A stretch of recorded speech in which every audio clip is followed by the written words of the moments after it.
बच्चों लोग, इस क्वेश्चन में आपसे पूछा गया है कि C5H12 इस अल्केन में आप कितना मोनोब्रोमो डेरिवेटिव को फॉर्म कर सकते हैं।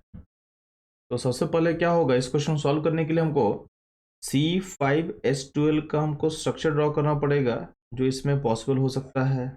ठीक है, तो C5H12 में आपका फिगर इस तरीके का हो सकता है। 5 कार्बन एक सिंपल क्या होगा, एक सिंगल चेन में आएगा।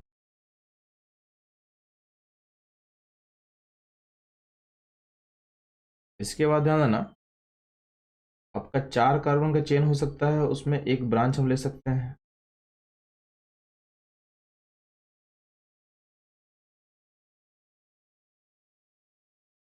इसके अलावा क्या होगा, आपका 2 ब्रांच के साथ 3 कार्बन का चेन ले सकते हैं हम लोग। तो ये 3 तरीके से हम इसके स्ट्रक्चर आइसोमर को ड्रॉ कर सकते हैं। अब इस फिगर को अगर आप देखो, इसमें ए पॉइंट सिमेट्रिकल पॉइंट है, ये दोनों पॉइंट सिमेट्रिकल पॉइंट है और ये पॉइंट सिमेट्रिकल एक अलग पॉइंट हुआ। यानी इसमें हम अगर ब्रोमीन को ऐड करें तो ये 3 तरीके से हम ऐड कर सकते हैं इस फिगर में।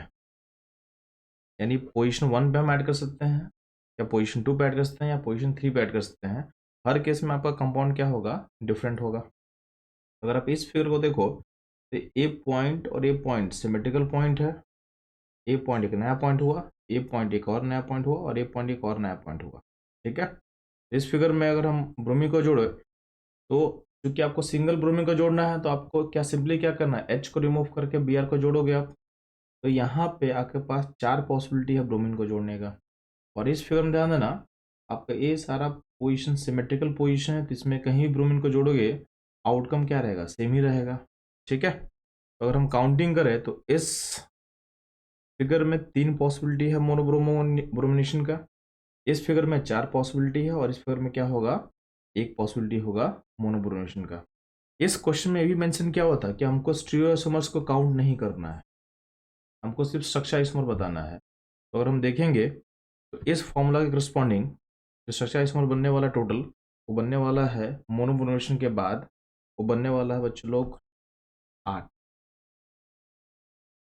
तो इस क्वेश्चन में बेसिकली क्या था, आपको C5 का अलग अलग स्ट्रक्चर्स ड्रॉ करने आना चाहिए, और आपको ये पता होना चाहिए कि कौन कौन सा पोजिशन सिमेट्रिकल हो सकता है, उसके अकॉर्डिंग ब्रोमीन जोड़ देंगे आप लोग। ठीक है, और काउंटिंग करके आप आंसर को बता सकते हैं। तो इस तरह के इंपॉर्टेंट एंड कॉन्सेप्चुअल क्वेश्चंस के सॉल्यूशंस के लिए हमारे साथ बने रहें। मिलते हैं हम लोग अगले क्वेश्चन में।